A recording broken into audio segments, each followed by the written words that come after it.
Hey guys, welcome again to the UCM Interface Bible Study Podcast. Isa itong Bible Study Podcast by Pinoys for Pinoys. Just friends around the table, conversational lang, na inductive, aka expository style. Hindi kami experts, most of us are young professionals, but we do our best to study context and let scripture speak for itself. We go book by book, but we also have special study topics once in a while. But before we start, salamat, thanks for joining us, and kung trip nyo tong ginagawa namin, please subscribe. This is Gooch. And I'm Rainier. And this is Ben. All right. We are going to be discussing chapter 5 on this episode. But before that, let's see what happened previously on Esther 4. Makita natin that this chapter is bracketed by a very popular spiritual discipline among the Jews, and that is fasting. It started with Mordecai fasting, and then it ended with Esther calling everyone, inviting everyone, all the Jews to join her in her fasting. This is really all about the response of someone who is helpless, but also the response of someone who has learned to identify with the people of God. And when you identify yourself with the people of God, you are identifying yourself, of course, with God. And when you do that, you will learn to value the life of other people also, because you will see that this is the purpose of your life. Okay. And now we go to chapter 5. Why don't we go through our reading? And here we go. Esther 5. On the third day, Esther put on her royal robes and stood in the inner court of the palace, in front of the king's hall. The king was sitting on his royal throne in the hall, facing the entrance. When he saw Queen Esther standing in the court, he was pleased with her, and held out to her the gold scepter that was in his hand. So Esther approached and touched the tip of the scepter. Then the king asked, "What is it, Queen Esther? What is your request? Even up to half the kingdom, it will be given you." "If it pleases the king," replied Esther, "let the king, together with Haman, come today to a banquet I have prepared for him." "Bring Haman at once," the king said, "so that we may do what Esther asks." So the king and Haman went to the banquet Esther had prepared. As they were drinking wine, the king again asked Esther, "Now what is your petition? It will be given you. And what is your request? Even up to half the kingdom, it will be granted." Esther replied, "My petition and my request is this. If the king regards me with favor, and if it pleases the king to grant my petition and fulfill my request, let the king and Haman come tomorrow to a banquet I will prepare for them. Then I will answer the king's question." Haman went out that day happy and in high spirits. But when he saw Mordecai at the king's gate and observed that he neither rose nor showed fear in his presence, he was filled with rage against Mordecai. Nevertheless, Haman restrained himself and went home. Calling together his friends and Zeresh, his wife, Haman boasted to them about his vast wealth, his many sons, and all the ways the king had honored him, and how he had elevated him above the other nobles and officials. "And that's not all," Haman added. "I'm the only person Queen Esther invited to accompany the king to the banquet she gave. And she has invited me along with the king tomorrow. But all this gives me no satisfaction as long as I see that Jew Mordecai sitting at the king's gate." His wife Zeresh and all his friends said to him, "Have a pole set up, reaching to the height of 50 cubits, and ask the king in the morning to have Mordecai impaled on it. Then go to the king to the banquet and enjoy yourself." This suggestion delighted Haman, and he had the pole set up. Ano yung chunks natin for this? We only have 2. Now, in verses 1 to 8, that's the first chunk. We're going to discover or learn that vulnerability is actually power. Kasi may gagawin si Esther dito, and she's going to take a lot of risks. Okay. The second half of our discussion tonight, we're going to talk about the brute exercise of power. Kasi dito ipapakita na ni Haman kung gaano siyang kagalit. And ang tanong, is that a real exercise of power? Yan ba ang totoong powerful person? Gusto ko muna kayong tanungin. Could you just describe to me someone who is powerful and what is the source of this person's power? Does it have to be an actual person or can it be... Oh, any superhero, I don't care. Well, yung binabasa ko ngayong manga is My Hero Academia.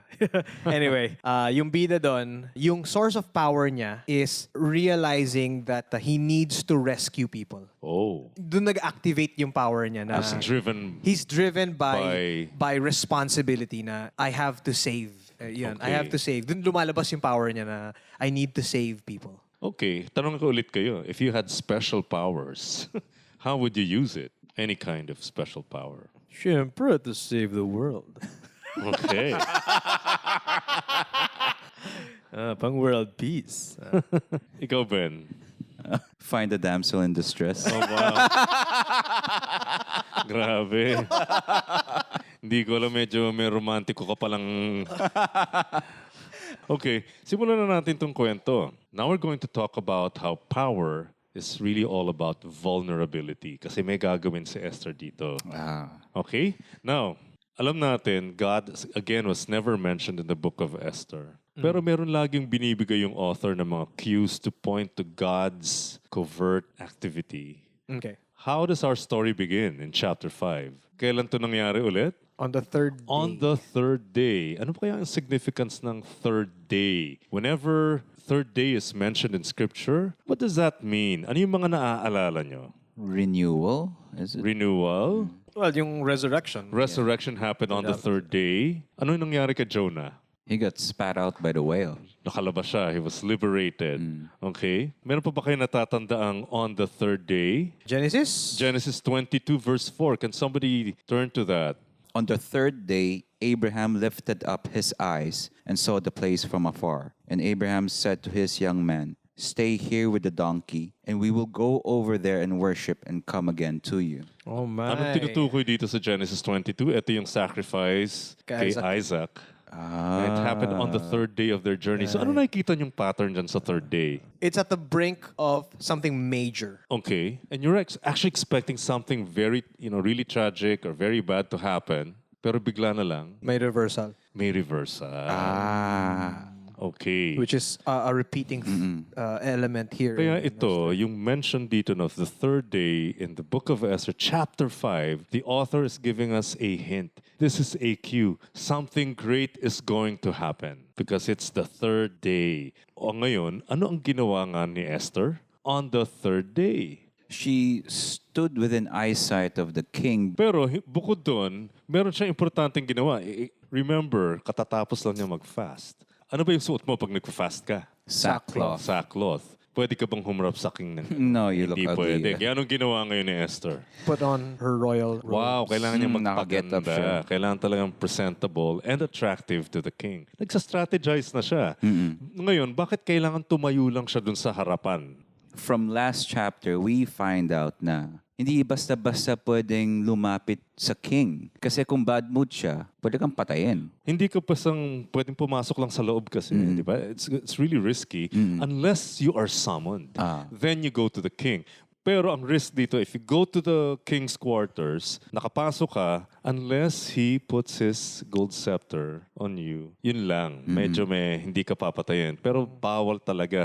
So ito, strategy ni Esther para mapansin siya ng hari and hopefully, she will get invited. At nangyari nga ba? Oh, Yeah, nangyari. when he saw Queen Esther standing in the court, he was pleased with her and held out to her the golden scepter that was in his hand. Okay. Kasi risky nga yung ginawa eh. Pero, And the king said to her, "What is it, Queen Esther?" kasi pinapasok siya. Tinanggap siya. And the fact that the scepter was held out to her, ibig sabihin, safe ka dito. She was welcome. Okay, Yeah. welcome ka. Safe ka dito sa lugar ko. At delikado rin to, yung ginawa ni Esther. So she is risking Her life. her life. Okay. Okay, now, ano ngayon ang sumunod na nangyari? Pinapasok siya ng king at tinanong, "What is your request? And even half my kingdom I will give to you." ano tong klaseng disposition na to ni King Xerxes kay Queen Esther? He was really, really happy to see her. Remember, ano yung nangyari? 30 days nang hindi niya nakikita. Di ba medyo siguro nagsawa-sawa na. Pero ngayon biglang nakita niya and he was so delighted to see her. Biglang, uy, si Queen Esther ito. Ano kaya ito? Who is behind all this? Tatanungin mo rin eh. Di ba? So what is happening here? Behind the scenes orchestration. Of who's doing it? Well, the Lord. Ang galing kumilos ni Lord. Na? It is really risky for Esther to do that. And look, naging favorable pa yung ngayong nangyari kasi nagustuhan pa siya nung hari. Okay, dito natin makikita na she allowed herself to be very vulnerable. And that is how she used her influence and power. Making yourself vulnerable. Anong kabaligtaran nito sa mga nakikita natin? Yung parang throwing your weight around type of thing. Yeah, I mean, normally with power, you binabraso mo yung mga tao, di ba? But here, Esther's trying to get influence by putting herself out there at risk. Okay. Saan nyo pa nakikita to? Have you seen some other person do this? Show this kind of example? Making himself or herself vulnerable? Yeah, I remember the scene when Christ was brought to the Pharisees Okay. after he was betrayed. Okay. He could have used power, but he didn't. But he did not. Yeah. Ano nga yung sinabi sa Philippians? He did not consider equality with God as a thing to be grasped. That's right. And this is how a truly powerful person behaves or relates to people. Not throwing your weight around, not bragging about your position, not scheming and use others to gain more. But a truly powerful person, if I may also say, someone who's secure. That's right. Diba? Someone who's also secure will be willing to just be vulnerable. Hindi ako natatakot. Haharapin ko to. And this is what Esther did. Humarap siya sa hari. And that was a big risk. Right. Something interesting that I read just as a side note in Bible chismis pare.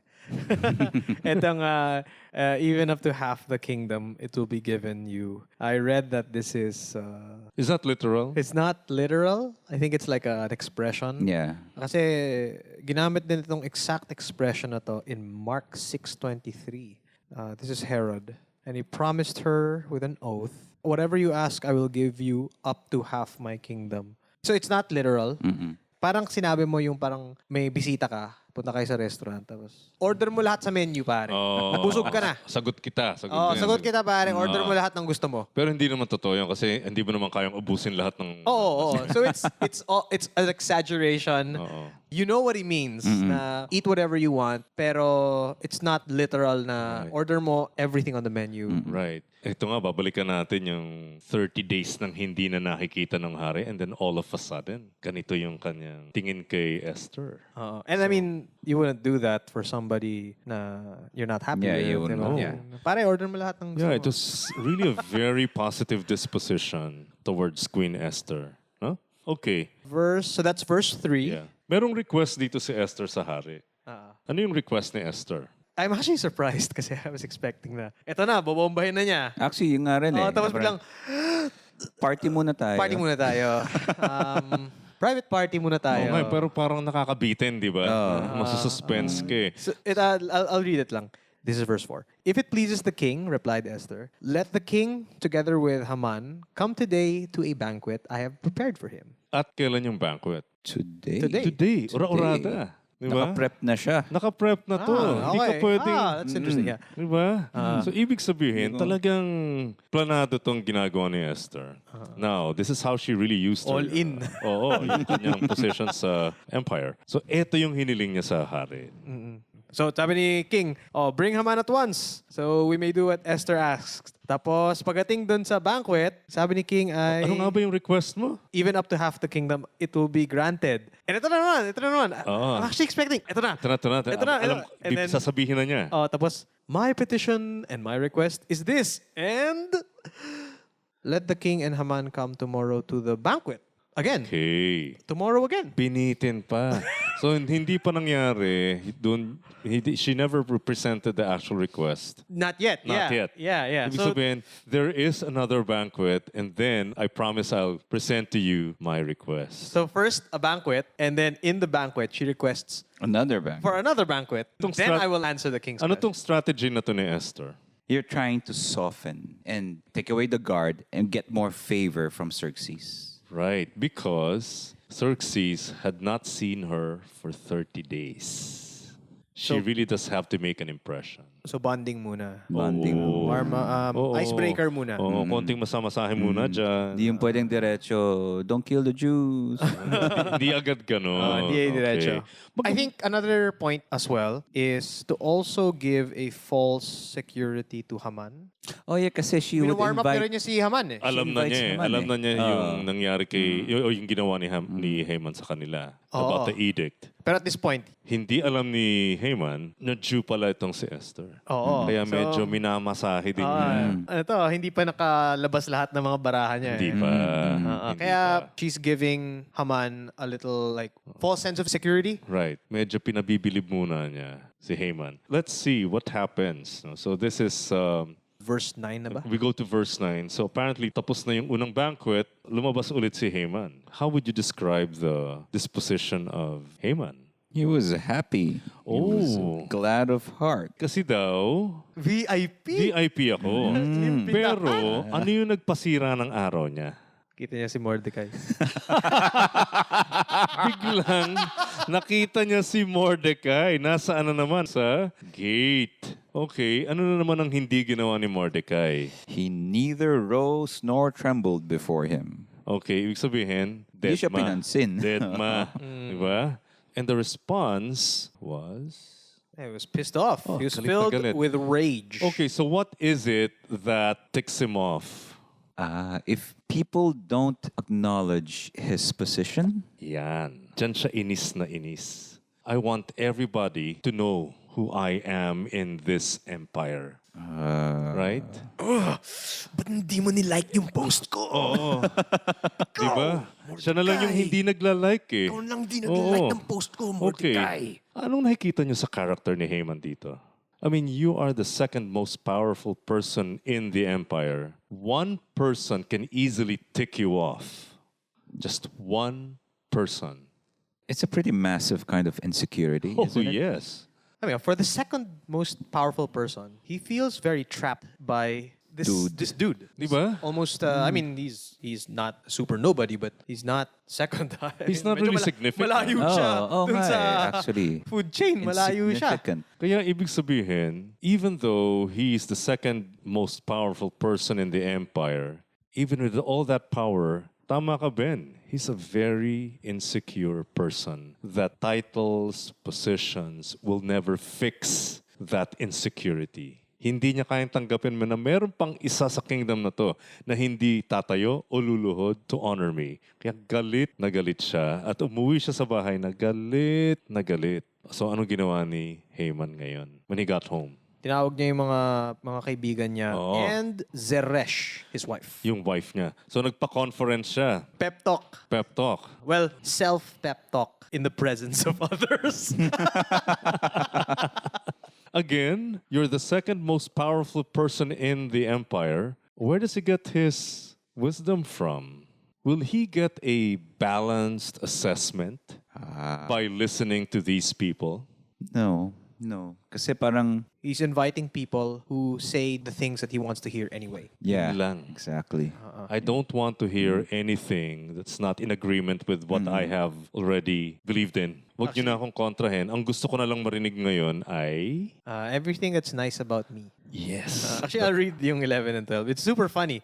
So, nagpa-conference siya. Haman boasted to them about his vast wealth, his many sons, and all the ways the king honored him, and how he had elevated him above the other nobles and officials. And wait, that's not all. I'm the only person Queen Esther invited to accompany the king to the banquet she gave, and she has invited me along with the king tomorrow. Yeah! I'm so cool, right? This is Diba? the me conference. Right. So it's really all about him. Lahat nakasentro Yeah, sa it kanya. is. Pero eto, nakakatawa yung verse 13. Yet all this is worth nothing to me, as long as I see Mordecai, the Jew, sitting at the king's gate. Oh my. Hindi ako kontento until malike ni Mordecai yung post ko. Right. Yeah. This is a person who's probably always seeking affirmation. Yeah. I want validation all the time. And I want everyone to validate me. I want everyone to affirm me. Walang dapat hindi gagawa nito. Grabe, this is a very insecure person. What happens when you put a very insecure person in a very powerful position? The power just corrupts the person. Even more. Corrupt na nga, lalo pa siyang na-corrupt. I heard this quote before by Abraham Lincoln. I'm probably paraphrasing it, but it's, anybody can go through adversity, but if you want to know a man's true character, give him power. Wow. So the character of the person will be exposed. It will be revealed, especially if you give him so much power. So if you have insecurity and you're in a small position, when you get a bigger position and Nandun you pa still rin have yung the insecurity. insecurity, it's just going to explode even bigger. Get Right. magnified. Okay. It really just gets magnified. Siyempre, hindi pa rin siya talaga masaya. Ano nga yung advice ng wife niya at ng friends ni Haman? It's pretty wild. Okay. I mean, out of the blue, wife niya and friends niya says, let a gallows 50 cubits high be made, which is a huge stake.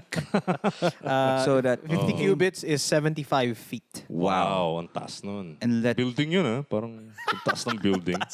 and that Sobrang exage talaga. Mordecai be hanged upon it. So it is a huge barbecue stick, and Mordecai is supposed to be stuck at the top of it. Impaled, yeah. Oo. Grabe, 75 feet, man. That's exage talaga siya, which matches his personality. I mean, Can you imagine the wife and his friends to come up with Bakit something as ganun? gruesome as Bakit this? ganun? Bakit ganun yung mga kaibigan niya? And I think if you're a dysfunctional person, you just attract more dysfunctional people and you surround yourself with Yeah. dysfunctional people. Yeah, that's true. Nagiging Yeah. codependent yung relationship nila. You scratch my back, I scratch yours. It's And he not likes good. to surround himself with people who just affirms him, diba? That's right. So they knew what Haman would have wanted to hear. they knew what he wanted to hear and i-push pa natin times 10. Okay. Now, in this chapter, we see two very powerful people, Esther and Haman. Amen. Anong kaibahan nilang dalawa? And what can you learn from these two people? Esther takes the time to think. The fact that she did 2 feasts in order to get a bit more favor from Xerxes. And then she invites Haman within those 2 feasts so that Haman would also be caught off guard. Haman, on the other hand, very brash, very, ano yun? Plan S yung tawag namin dyan, yung sugod lang. Oh, sugod lang na parang, and it's just over the top. Okay. And jumping off from the previous chapter, Esther came from a fast, which is basically the state of helplessness. Right. She knows that she is in a position of power, pero yung attitude niya, she knows that she is helpless. Right. Except for the power of God. And yet, see Haman, he doesn't see himself as helpless, Oh. or he wouldn't admit. Well, or actually, si Haman naman, to give the guy credit, he is the second in command. He Totoo naman is siyang powerful. powerful. And yet, he looks like he's very trapped. Yeah. On this latter part, on the second half of chapter 5, it's really him being insecure and him being trapped by his own anger, his own rage. Kailangan pa niya gumawa ng press conference, ng me press conference. Right. And it ends with, all this gives me no satisfaction as long as I see that Jew Mordecai sitting Totoo at yan. the king's gate.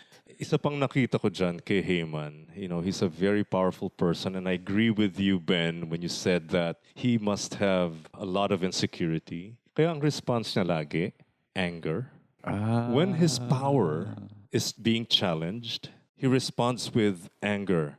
Kasi pag nakikita niya si Mordecai, he suddenly becomes powerless. Because Mordecai would never recognize or acknowledge his power. Pero pag natayo na niya yung 75-foot pole and impale Mordecai dun sa pole na yon, somehow that expression of anger will immediately restore a semblance of power. Kaya delikado tong power na to eh. Actually, something practical I remember from this, especially from seeing yung example ni Haman. Sabi sa akin before, if you want to drastically improve your life, there are 4 magic words that you should ask people. 4 magic words. Okay, what are they? What's wrong with me? What's wrong with me? If you start asking that to people with an open heart, it is going to change your life. Kasi I realize that it's something that I think a lot of people struggle to ask. Actually, even within, to stop and say, I wonder if there's something that I'm doing that's wrong.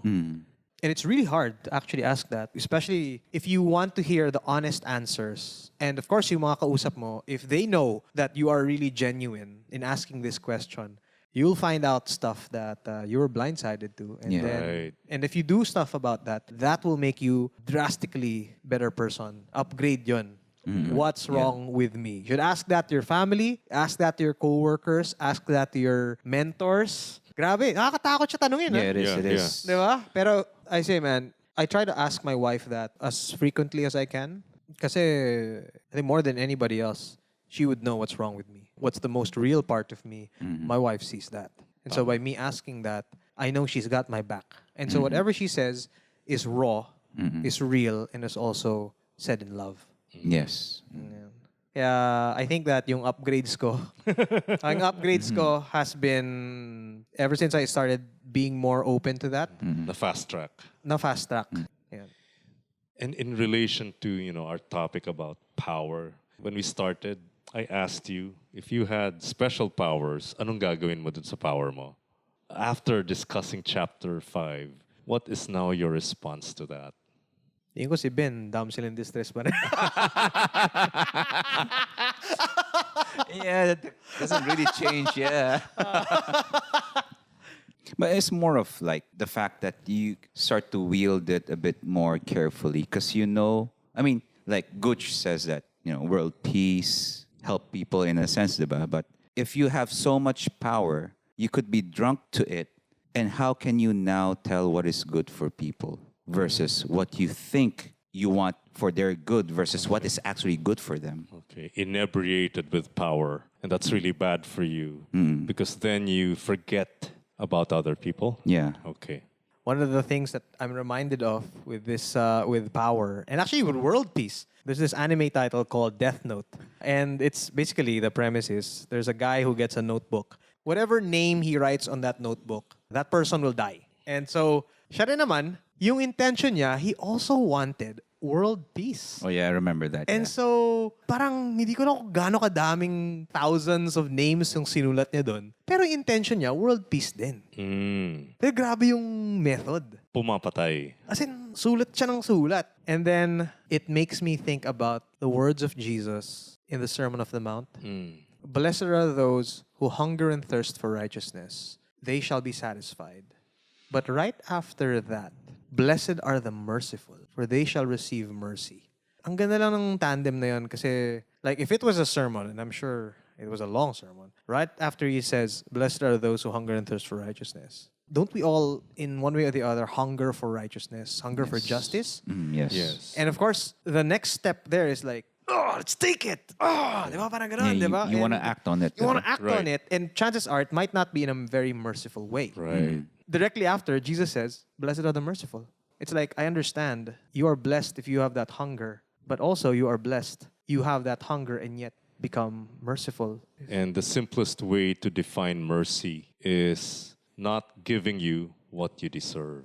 We deserve judgment, but God did not punish us. He showed His mercy instead. Which we see in the character of Christ. He had all the power. He was not the second most powerful in the He land. is. He was He is the most powerful. That's and true. yet came to save and to Right. serve and to yeah. give his life. That's true. Diba? Parang, grabe, what type of king is this? Right. And on Yeah. that note, let me just read to you Philippians chapter 2, starting from verse 6, and I will end with verse 8, just to show what you're describing. And I think every believer should have this kind of mindset. Who, being in very nature God, did not consider equality with God something to be used to his own advantage. Rather, he made himself nothing by taking the very nature of a servant, being made in human likeness, and being found in appearance as a man, he humbled himself by becoming obedient to death, even death on a cross. Whew. Boom. Yeah. And that's it. I think That's it for this, chapter 5. no need of for Esther. explanation on that one. Sinabi na lahat dun eh. And yeah, so that's it. I hope you guys got something from that. And yeah, we'll see you on chapter 6. See ya. See you guys. See you.